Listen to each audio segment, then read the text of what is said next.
हम गायिका नीतू राज अपने साथियों की आवाज में बनारस सारनाथ की धरती से हरिओम स्टूडियो से आपने सब भोजपुरी भैया लोगन के पांव छू के दिल के अनंत गहराई से बहुत बहुत प्रणाम करत ही। जैसन कि आप लोग जानीला ए दुनिया में ए संसार में एक चीज मालिक बड़ा अनमोल तोहफा दिले वो हमके आपके। वो अनमोल तोहफा का नाम है भैया प्यार, प्रेम। और प्रेम कोई गुनाह नहीं है। प्रेम एक ऐसा पवित्र चीज है जवन सबके करे के चाहिए। एक ऐसा बिरहा हम आप लोगन के बीच में गावे जाथिला जहां अमीरी और गरीबी में कोई फर्क नहीं देखा गया। बिरहा का शीर्षक मिली प्यार हो तो ऐसा।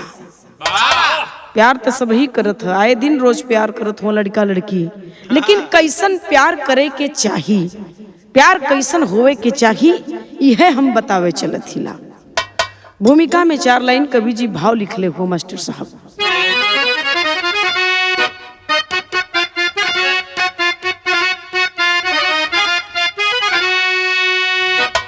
है अगर प्रेम सच्चा तो कुछ भी कहे, ना फर्क कोई पड़ता है इंसान को।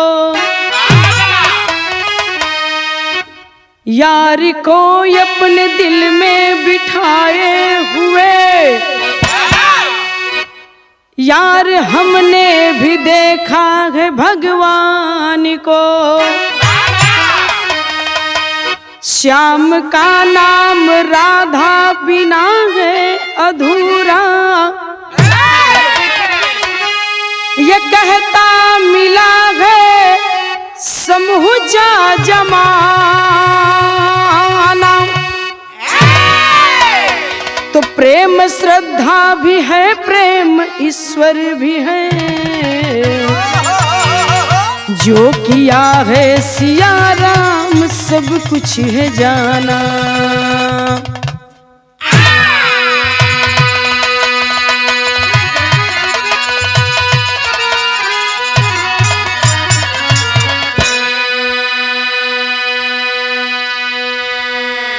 गौर करेंगे बाबूजी, अनेकों बिरहा आप लोग हमरे आवाज में सुन ले हुईहन प्रेम के ऊपर। सच्चा प्रेम, प्रेम का अनंत परिभाषा, चाहे अजब प्रेम की गजब कहानी, तमाम प्रेम के ऊपर कवि जी ने बिरहा लिखा, मैंने गाया, आप लोगों ने पसंद किया, धन्यवाद, इसके लिए बधाई के पात्र हैं आप लोग। लेकिन आज फिर ये संसार जब तक रही, जब तक ये संसार में इंसान रही, मालिक का बनावल ये अनमोल शरीर है। ये शरीर के आप लोग कभी ये मत सोचिहन कि अन्यथा में नहीं, मालिक ने बनाकर भेजा है तो जरूर कुछ सोचा होगा। उस मालिक को याद करिएगा। बड़ी अच्छी बिरहा में एक लाइन गजल है, और ये गजल कैसन है मास्टर साहब, तनी से ले लेवल जा।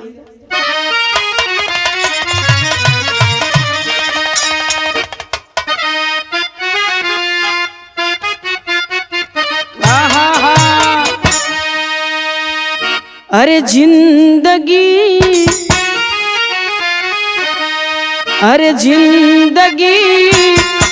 इम्तहान लेती है,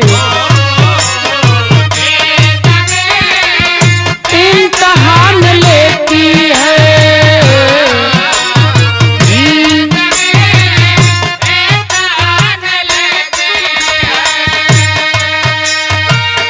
दोस्तों की जहान लेती है, दोस्तों की जहान लेती है। जिंदगी इम्तहान लेती है, जिंदगी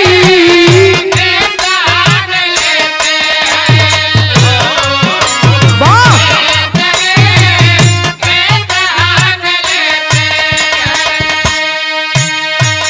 लेकिन बिरहा के अंदर हमारे कवि जी ने लिख दिया, क्या लिखते हैं जरा गौर करी हम।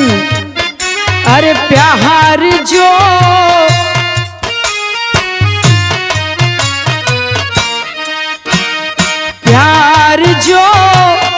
करता है वो जानता है, प्यार जो करता है वो जानता है, प्यार जो करता है वो जानता है। यार भगवान है, यार भगवान है वो मानता है, प्यार जो करता है वो जानता है, प्यार जो करता है वो जानता है, प्यार जो करता है वो जानता है।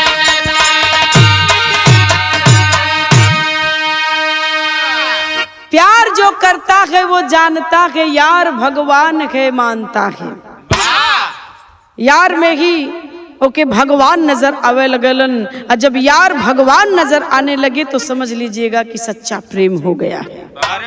यही प्रेम की परिभाषा है। अब कहानी हमरे बिरहा का शुरू हो गई। बड़ी सुंदर कहानी है और सबकरे सुने लायक बात है। अब मास्टर साहब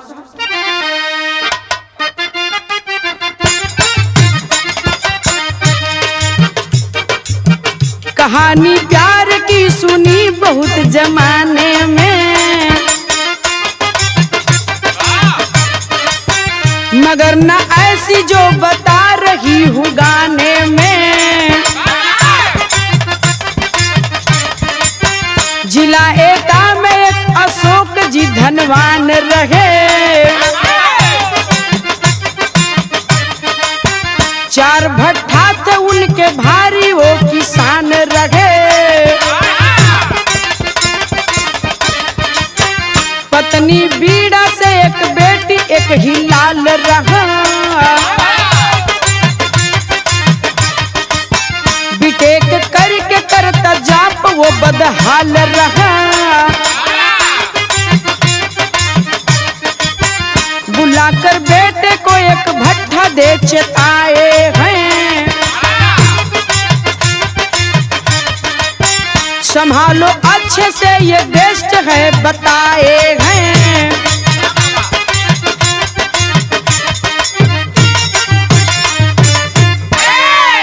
एकदम साफ सुथरी कहानी, कहानी घर घर की, कहानी हर घर की, हर गांव में, हर क्षेत्र में दूठे चाठे भट्ठा जरूर रहला बाबूजी।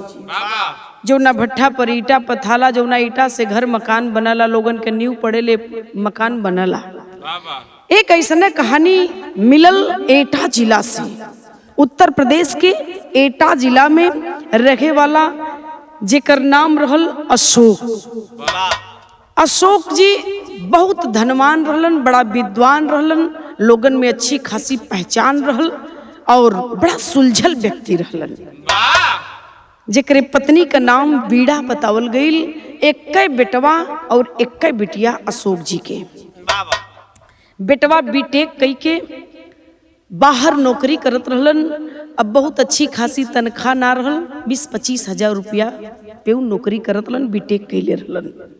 गौर करिहन और अशोक जी के 1-2 ना 4 भट्ठा रहल, 4 भट्ठा के मालिक रहलन अशोक। बेटवा बीटेक कई के बाहर नौकरी करत बा, 20-25 हजार तनख्वाह। एक दिन अपने पत्नी के बुला के कहलन बीड़ा से कि सुना, ये बेटवा हमार बीटेक कई के जाके बाहर नौकरी करत बा और 20-25 हजार रुपया तनख्वाह तो अच्छा ना लगत है। 4 भट्ठा बा, काहे ने एक ठे भट्ठा अपने बेटवा के दे के कहल जाए कि वो भट्ठा चलावे। धीरे धीरे हुनर हो जाई, हमन का आखिरकार आवे वाला वारिस उहे बा। कल के हम लोग ना रहल जाई तो देखभाल इतनी संपत्ति का कैसे करी। बात पत्नी के पसंद आ गई पति का। बेटवा के फोन कई के घरे दोनों परानी बोला लहलन। अब बोला के सारा काम धंधा समझा बुझा के एक भट्ठा अपनी बेटवा के सौंप देहलन। कलन बेटा के बढ़िया से देखभाल करा, तनी कम में बची कुछ दिन, लेकिन धीरे धीरे जब एक सारा बात सारा सिचुएशन समझ में आ जाए तब तो कि यह फायदा करी। बात बेटे को समझ में आ जाती है। बाबूजी गौर करियन, यहाँ बिरहा में एकदम नई तर्ज लग गई। कवन तर्ज बा?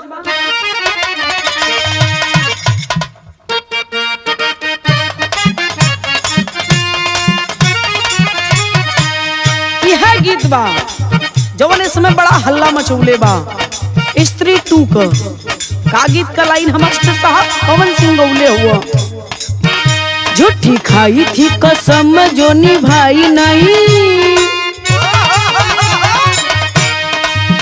झूठी खाई थी कसम जो निभाई नहीं, काटी रात मैंने खेतों में तो आई नहीं,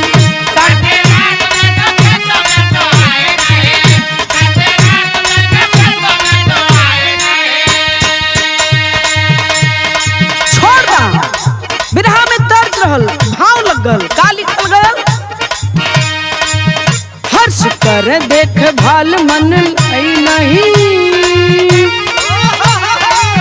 हर्ष कर देख भाल मन लगाई भाई, होए लागल धुआंधार बा कमाई भाई,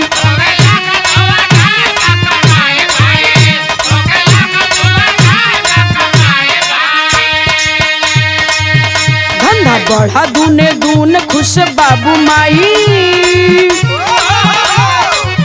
धंधा बढ़े दूना दून खुश बाबू माई, होवे लागल धुआंधार बा कमाई भाई।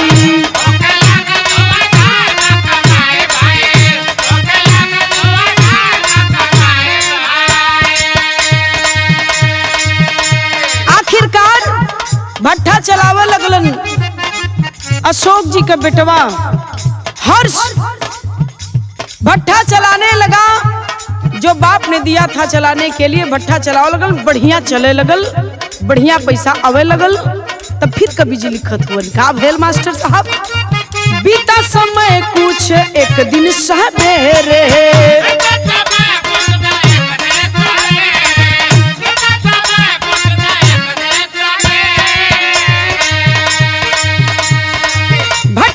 अपने लेवे चलला फेरे, लेवे चलला फेरे,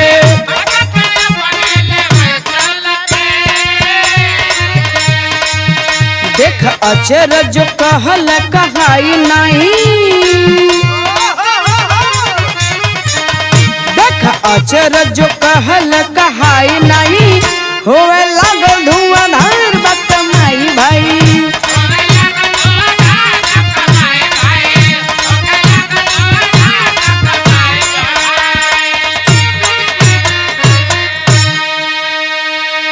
धुआंधार भट्ठा चले लगल, बढ़िया कमाई होवे लगल। तो हर मालिक अपने कौनो भी, चाहे ऑफिस हो, चाहे हॉस्पिटल हो, चाहे भट्ठा हो, चाहे खेती बाड़ी हो, कौनो काम धंधा हो, पंचों हर मालिक अपने काम पर एक बार फेरी डाललन।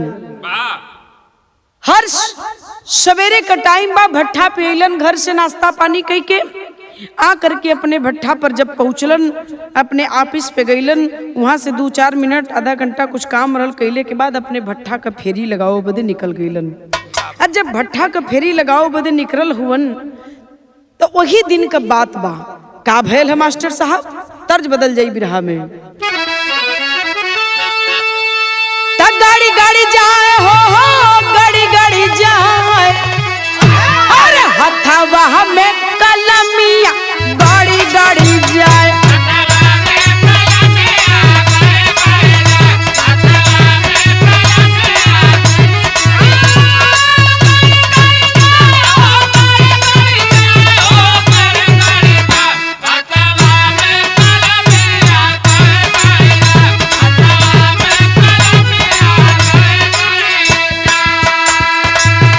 लेकिन बिरहा के अंदर कवि जी ने लिखा है, फेरी डालत हुआ हर्ष वही भट्ठा के अपने यारी यारी, वही समय देखत का हुआ बाबूजी।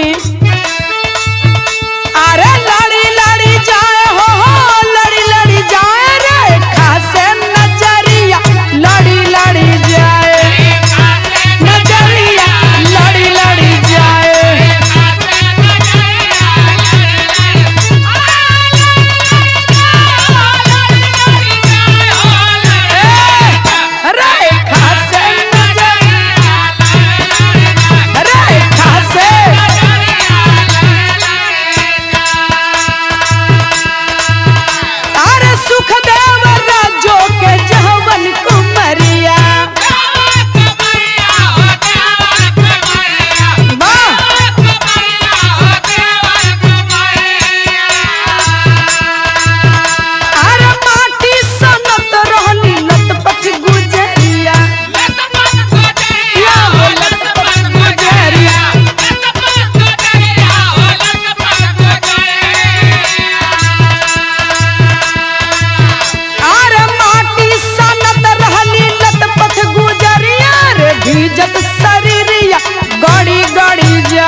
बाप रे बाप 17-18 साल का नौजवान लड़की अति सुंदर, वही भट्ठा पर उन करे माटी सानत बा, ईटा पाथे का तैयारी करत बा, पूरी शरीर होकर एकदम माटी में पानी में सनाइल बा, लतपथ बा।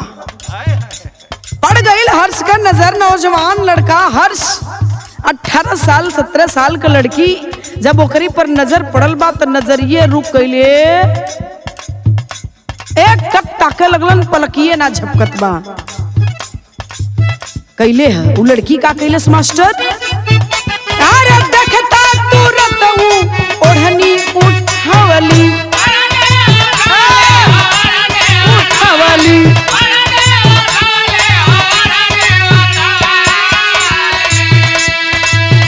अरे पूछा न परिचय अपन बतावली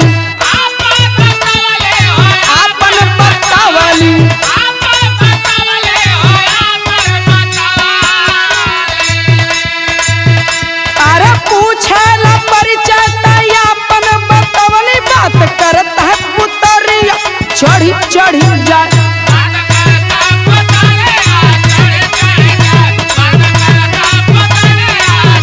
बाबा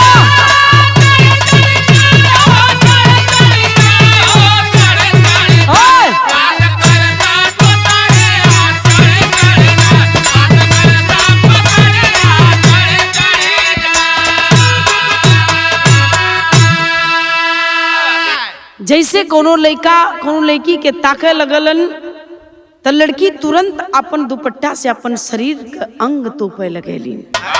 ठीक वही तरह वो लड़की जो भट्ठा पर माटी सानत रहे अपने अंग के दुपट्टा से अपने लगल तोपे संवारे सहियारे लगल कपड़ा लत्ता। यार हर्ष का नजर एक टक वही लड़की के ताकत बाड़न, पलक ना गिरत बा। सोचे लगलन कि अरे ये भट्ठा पे लड़की मरे माटी सानत बा, ईटा पाथे बदे, आखिरी कैसन लड़की बा। पलक ना गिरत बा, एक टक वही लड़की के ताकत हुवन। गौर करिहन, बात करे के दिल कह देलेस, लेकिन अभी सोचत हुवन कि का बात करी, कैसे बात करी। गीत बदल गई बिरहा में मास्टर साहब।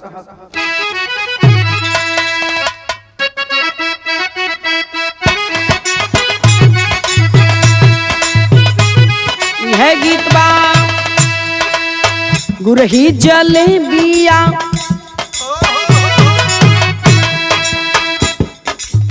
गुरही जलेबिया बिछा पिया में लावा में, बिका है पिया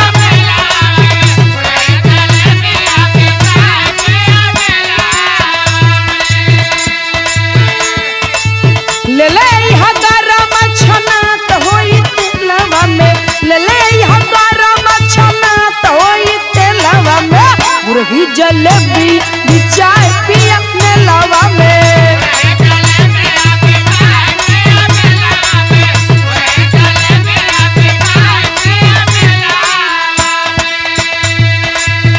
लेकिन बिरहा पर से ध्यान न हटे आप लोगन के, तर्ज के चक्कर में भाव लग गयल का। रेखा के देख के मोहाई गइला बबुआ हो, मोहाई गइला बबुआ हो,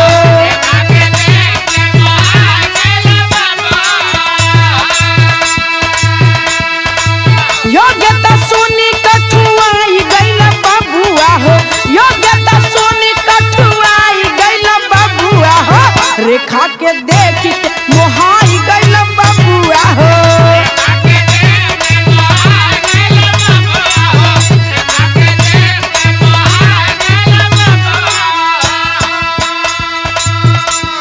रेखा के देख के मोहाई गइलन, मालूम पड़ल दिल निकल के जाए के कहीं और बैठ गयल। रेखा से देखलों के तब पूछत हुन कि का नाम बा। देखा वो मालिक हुआ भट्ठा का मालिक हुवन, मलिकार का बेटवा हुवन। अब वो ईटा पाथे वाली लड़की उससे पूछत हुन कि का नाम हो। कलश की साहब हमार नाम रेखा। कलन की बहुत सुंदर, कहिया से काम करत हो। कलश की अभी बहुत ज्यादा दिन ना भेल, कुछ दिन भेल, ये साल 6 महीना। कलश कितना पढ़ी हो। कलश की इंटर कैलीला साहब, और मैथ से मैंने इंटर किया है। योग्यता सुना, हर्ष घबरा गया, कहा कि अरे मैथ से इंटर किया है और भट्ठे पर तू आकर के ईटा पाथ रही है। कलश की हाँ सुना भैल का मास्टर साहब, जहां पर रेखा रानी करत रहे काम हो,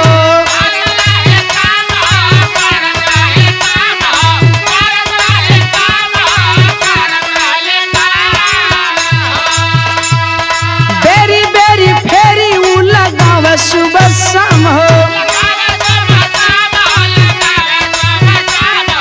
बहुत सुंदर।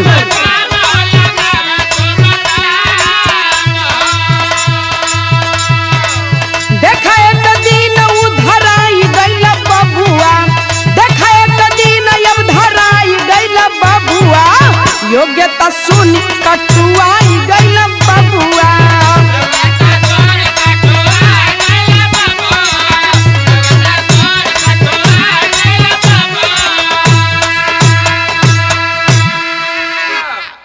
मालूम पड़ल कि हर्ष कठुआए गइलन जब सुनलन कि मैथ से इंटर किया है इसने। कठुआए गइलन। अब तो दिल में कहीं ना कहीं गुदगुदी हो गई हर्ष के कि रेखा सुंदर भी है, पढ़ले भी बढ़िया है, व्यवहार भी बढ़िया है। अब एक टाइम ना डब्बू, दोनों टाइम फेरी डाला लगलन हर्ष भट्ठा मालिक। एक दिन जा करके दिल ना मानल, रेखा के बाह में पकड़ लेलन। बाह में पकड़ करके तो लोगन तो ऐसा हाय हाय करत हुआ जना था कि तो ही रहला। गजब यार, पकड़ लेलन बाह में। अब पकड़ के कलन की रानी, रेखा रानी, मैं तुझे अपने दिल की रानी बनाना चाहता हूं। मैं तुझे अपने जीवन में अपने साथ रखना चाहता हूँ, तेरे साथ जीवन बिताना चाहता हूँ। क्या मेरी दिल की रानी बनेगी, मेरी जीवन संगिनी बनोगी? खलस की का सपना दिखावत हुआ। कहाँ आप और कहाँ मैं, कहाँ आप मालिक मैं नौकर। आज इस भट्ठे पे तो कल उस भट्ठे पे, यही हम लोगों का जीवन है और इसी में जीवन बीत जाएगा। कहाँ मैं आपके महलों की रानी बन पाऊंगी? इतना बड़ा सपना मुझे मत दिखाइए। तब तक रेखा की माँ आ जाती है और देख लेती है आंखों से, ले जा करके एक तरफ ले गई पकड़ के कलाई। हर्ष जा चुका था और ले जा करके रेखा की कलाई को पकड़ करके उसको माँ बोलने लगती है, डांटने लगती है, बाबूजी खलिन की हमन का औकात ना है उनके सामने खड़ा होएगा और तू सपना सजावत ही उनसे ब्याह करेगा। खलस की ना ना माई ना, तू गलत सोचत है। एमन हमार कोनो दोस्त ना का, उहे हमसे ही बात कहत ना, हम ना कहत रही, बल्कि हम तो मना करत रहली। बाप सुखदेव रेखा के पिता जब उनको पता चलता कि वो भी अपनी बेटी को डांटने लगते हैं कि नहीं बेटी हम मजदूर हैं, मालिक बनने का सपना मत देखो। किसी न किसी तरह से बाप मतारी बिटिया के अपने समझावत हुवन। बिरहा में एक लाइन तर्ज बदल जी बाबू।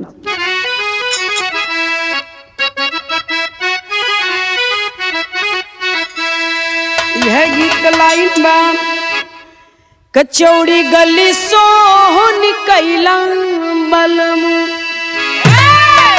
कचौड़ी गली सोहन कैला बलमु, मिर्जापुर के कैला गुलजार हो, कचौड़ी गली सोहन कैला बलमु।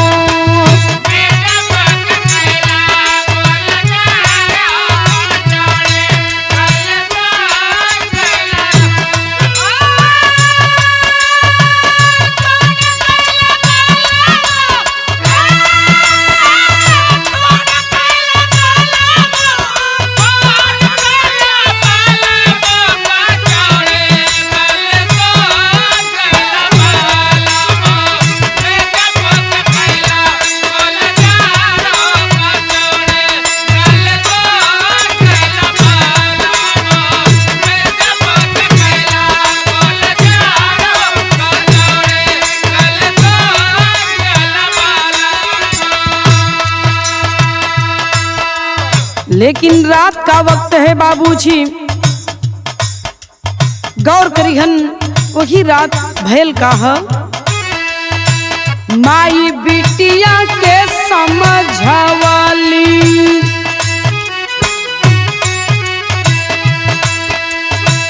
माई बिटिया के समझवाली, होई परिणाम जो बतावली, माई बिटिया के समझवाली,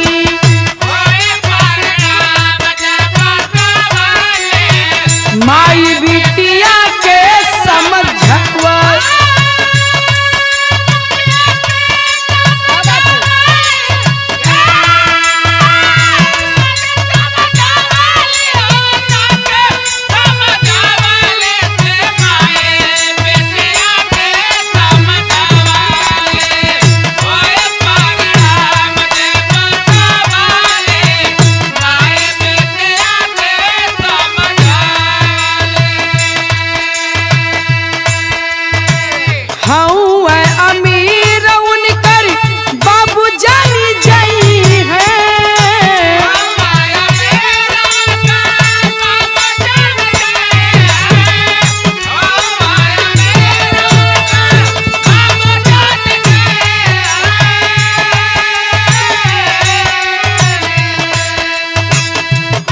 जन के जिंदा भाठा वही में झोंक वही है,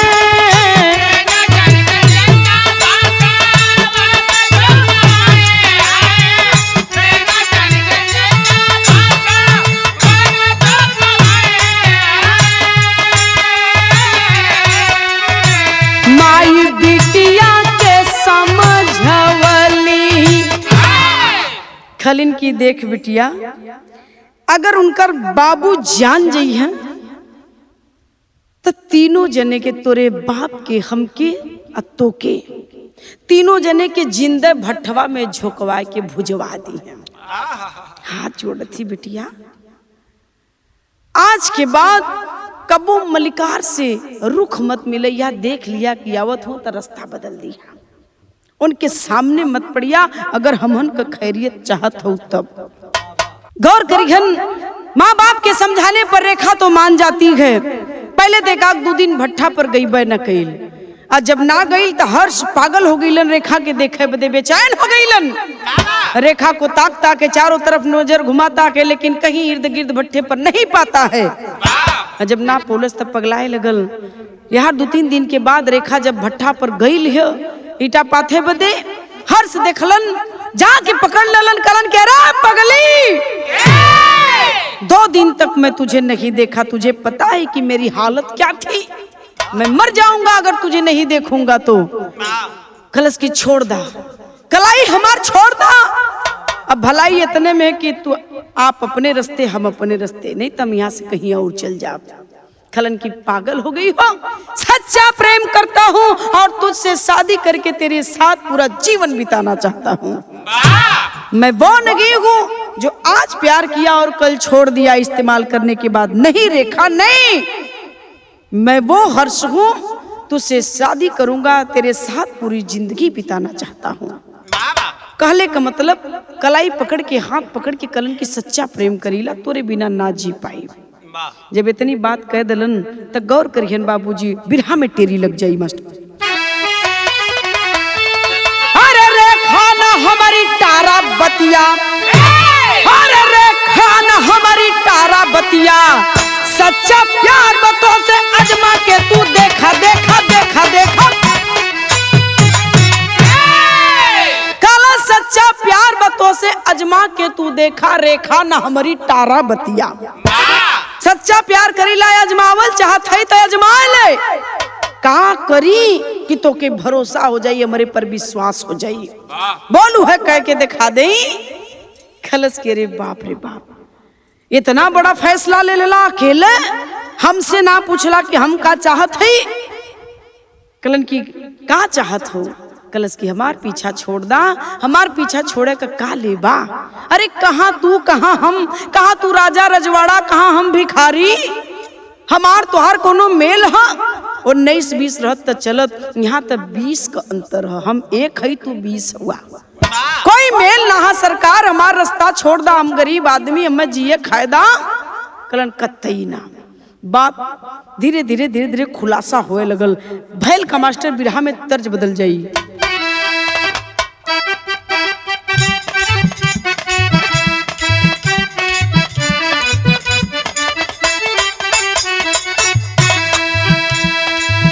गंगा जी के ऊंची बाया रहरिया न हो, जहवा आइले भगवान। रहरिया न हो,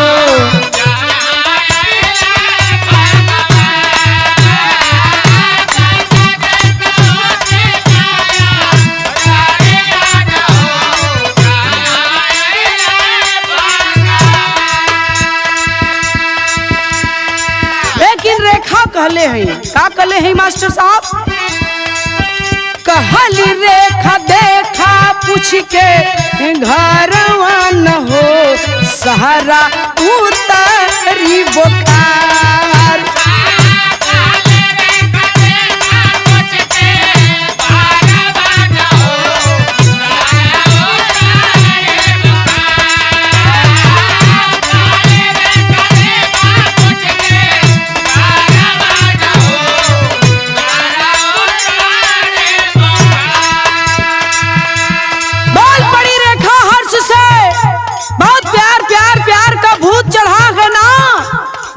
उतर जाएगा सारा बुखार।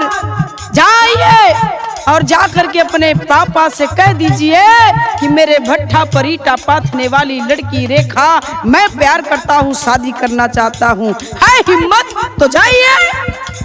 सारा बुखार न उतर गया तो फिर कहिएगा कतई आपके पिता नहीं बर्दाश्त करेंगे और ना ही मुझे पसंद करेंगे, अपने घर की बहू बनाएंगे। होता क्या है बाबू, गौर करिए। आवा कहा पापा अब तू का राधा मोर सहदिया, राधा मोर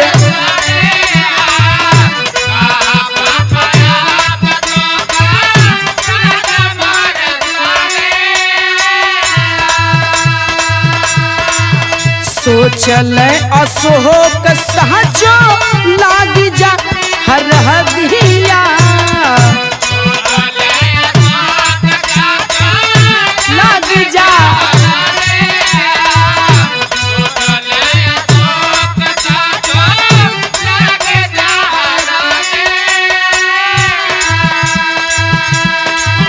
कहले बाटी कोई से पहरमा न हो सहारा उतारी बुखार, प्यारा न हो सहारा उतारी बुखार, कहले बात कोई से प्यारा न हो।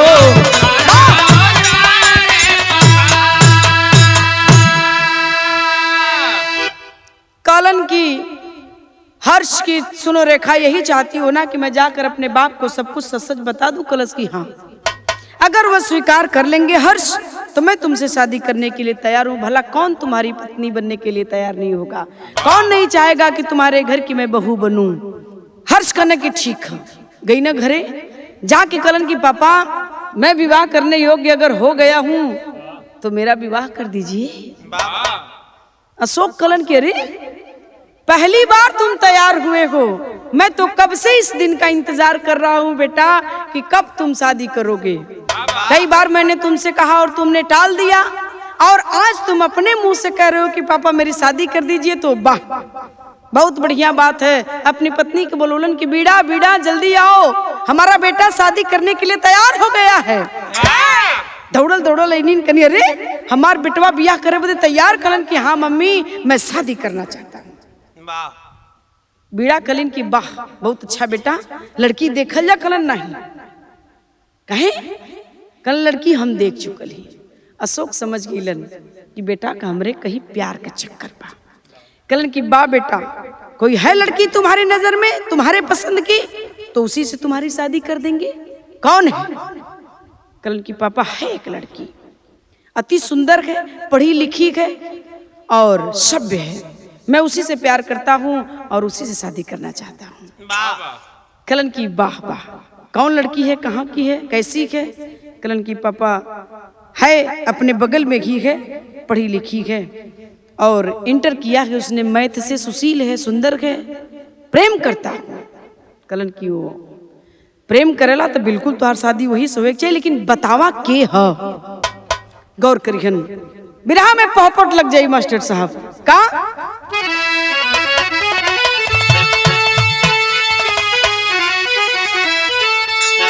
तो सब कुछ सच्चा प्रेमी दिया, अरे बताई बाबू माई से, रेखा जैसा ना मिली है लुगाई बाबू माई से।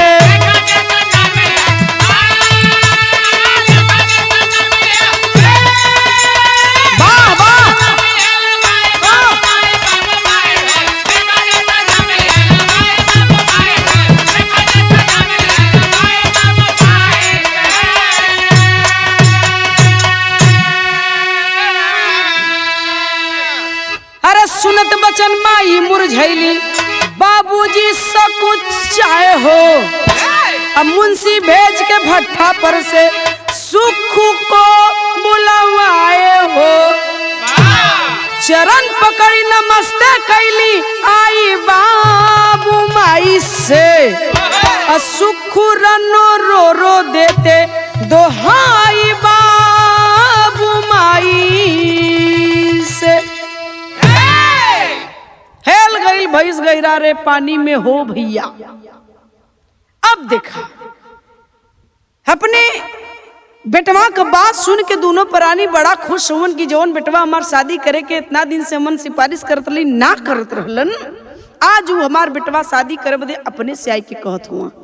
लड़की बताओ बेटा कौन लड़की है? खुशी का ठिकाना ना का अशोक के उनके पत्नी बीड़ा का। कौन लड़की है, कैसी है, कहाँ की रहने वाली है? जल्दी बताओ बेटा, हम बात करेंगे, शादी उसी से तुम्हारी करेंगे। कलन की पापा दूरे जाए का जरूरत ना का, जौने भट्ठा के हम दिले हुआ चलावे बदे वही भट्ठा पर वो लड़की है। कहीं से आई लिया तो कहीं से लिया हुआ। कलन की नहीं, कलन तब कलन की वही हमरे भट्ठा पर ईटा पाथेले, ईटा पाथेले अपने भट्ठा पर का। कलन की हाँ, नाम रेखा है और मैथ से इंटर के लिए, सुशील है, सुंदर है पापा, दिल लग गल है, शादी करब तो वही से करब, नहीं तो कुंवारे मर जा। एक का बेटवा अशोक के। अब बेटवा इसे कह दिले, अशोक सकुचाए गईलन, माई ठहर गईलिन वही जकन कि हमरे भट्ठा पर ईटा पाथे वाली लड़की उसी बियाह करी हमार बेटवा, हमरे घरे का पतोह बन के आई। ई कैसन बियाह, ई कैसन पतोह, आए हाय हाय। लेकिन बारे अशोक बहुत समझदार बतौलिन कि बड़ा सुलझल व्यक्ति रहलन। एक ना चार चार भट्ठा का मालिक रहलन, एक का बेटवा रहल। अपने मुंशी के बोलौलन, बोला कि मुंशी से कलन क्या मुंशी जी? खलन की हाँ साहब, का बात बा? खलन की जा जौना भट्ठा के हर्ष चलावेलन, ओ भट्ठा पर एक रेखा नाम का लड़की है, ओकरे बाप के मतारी के बुलाए के लिया बा। कलन की खाली बाप मतारी के, कलन ओकरे बिटिया के भी बुला लिया आया। गईलन मुंशी, आदेश बा भट्ठा मालिक का, जा करके मुंशी जी बोलौलन, सुखू के बोलौलन। अब बुला के सुखू से कलन की तोर मेहरारू कहाँ, तोर बिटिया कहाँ हो? तीनों मिला चला और तोहन के मलिकार बोलौले हुवन, तोहन के इतना मन बढ़ गईल बा, इतना मन बढ़ गईल बा, तोर बिटिया मलिकार के बेटवा से नजर लड़ावत या। चल तोहन के छठी का दूध अगर हमार मालिक ना याद दिला देना तो तोहन सोचबा कि केहू से पाला पड़ल है। चल जल्दी कर। अब तक गनगन गनगन गनगन गनगन पूरी शरीर सुखू का उनकरी मेहरारू का ठंगरी कांपे लगल, पूरी बदन थरथर थरथर कांपत बा। बिटिया के बोलोलन की रेखा जौने बात का डर रहल उहे हो गयल बिटिया, मना कैले रली तो के ना मनलू ना। देखा हुआ मलिकार बुलावत हुआ, अब तीनों जाने का खैर ना। हाथ पकड़ के, हाथ जोड़ के अपने बाप के सामने रोए लगलिन। कलिन की अब रोआ मत, चला। तीनों शख्स अशोक के घरे गईलन मुंशी जी के साथे। जब अशोक के घरे गईलन, पैर पकड़ लेहलन अशोक का। हर्ष के पापा अशोक का पैर पकड़ लेलन। रेखा का बाप सुखू उनकर माई जब पकड़ के पैर रोवे लगलन, तो रो रो करके सुखू एक ठे बात कहतवन, एजा आल्हा लग जाई मास्टर साहब।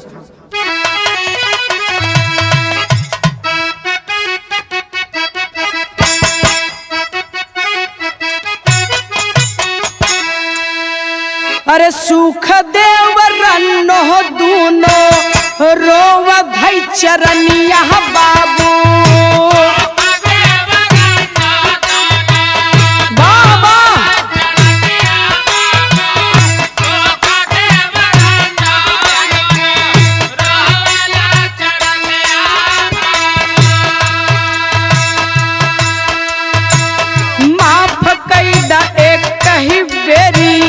गलती हो हमारी,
का बाप सुखदेव और उनकर पत्नी रन्नो पकड़ के पैर रोवे लगलन, कहलन कि ये सरकार इतना पढ़ौली लिखौली है बिटिया के अपने, लेकिन बेकार है। आप चिंता मत करा, हम अपने बिटिया के लेके अपने घरे चल जाब, जीवन में फिर आप लोगन के कबो अपनी मनहूस चेहरा हमन तीनों न देखावल जाई। पहली और आखिरी गलती समझ के क्षमा कैदा, जीवन में फिर ऐसा गलती कबो न कोई हम आपके आंखी के सामने न पड़ब। गलती कह गई हमार बिटिया, एमन तोरे बेटवा का तनको दोष ना है, हर्ष बाबू का तनको दोष ना का, बिटिया हमरे गलती है साहब, हम क्षमा मांगा थी, हम क्षमा कैदा।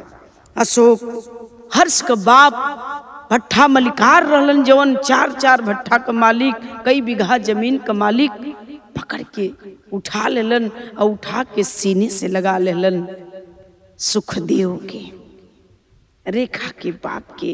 और जब सीना से लगा लेलन, एक ठे बात कहले हुन, गौर करिहन, इतना ऊंचा व्यक्ति, इतना धनी, इतना अमीर व्यक्ति कहले का हुआ पंचो, तनी सही सुना। अब आखिरी लाइन है, रेखा जैसन बहू बेटी ना लुगाई जग में, तो सच्चा प्यार भला कैसे ठुकर आई जग में।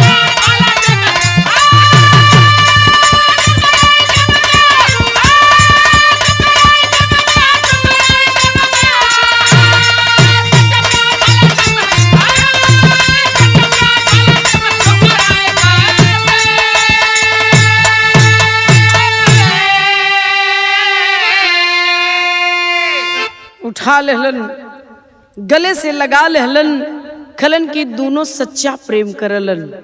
और रेखा जैसन एकरे जीवन में जीवन संगिनी बन के आई, एकर पत्नी बन के आई, एकर अर्धांगिनी बन के आई, ऐसे बड़ी खुशी एकरे जीवन में दूसर हो ही ना सकेले। हमें खुशी है कि रेखा जैसन लड़की एकर जीवन साथी बन जाई, बहुत खुशी है। सुख तनको चिंता मत करा। एक बात कहले हुवन, का कहले हुवन, धूमधाम से भैली वही भट्ठवई पे शादी हो, हित नात सब ही जुटल जुटल बस समाजवादी हो, तो सुंदर बहू पा के बीड़ा अरे हर साई जागम में, तो सच्चा प्यार भला कैसे ठुकराई जगम।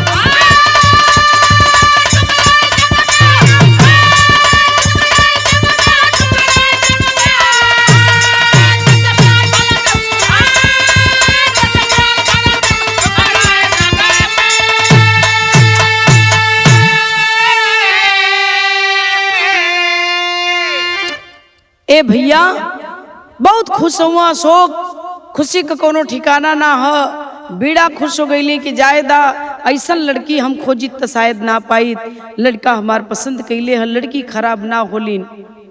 आज दोनों का विवाह सुखू के देख रेख में और अशोक बीड़ा के देख रेख में दोनों का विवाह उसी भट्ठे पर संपन्न हुआ और बहू बनकर रेखा अशोक बीड़ा के घर जाती है।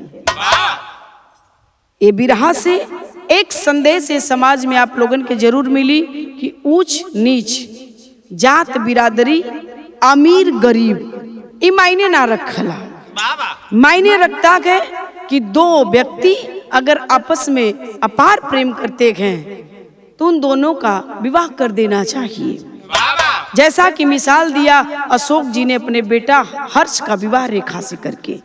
एक भट्ठा पर ईटा पाथे वाली लड़की जो मैथ से इंटर किया और आज अपने माँ बाप के साथ भट्ठा पर जब ईटा पाथत रहल, वही भट्ठा मालिक के लड़का से होकर शादी संपन्न करा के भट्ठा मालिक ले गिलन बहू बना के। ये मिसाल दिया अशोक जी ने। ये बधाई के पात्र हैं अशोक और उनकी पत्नी बीड़ा जो रेखा को अपनी बहू के रूप में स्वीकार करते हैं। ये कहानी है उत्तर प्रदेश के एटा जिला की। कहानी यही समाप्त करते हैं। आखिरी में खानदान का परिचय। गुरु बिहारी गुरु रमन फिर फूला फूल गुलशन में, अरे श्यामा सीताराम भरत जी विश्वनाथ के मन में। रेखा न हमारी टारा बतिया तू सिया राम का ऐसा बोला गीतिया रे खाना कमरी तारा बतिया।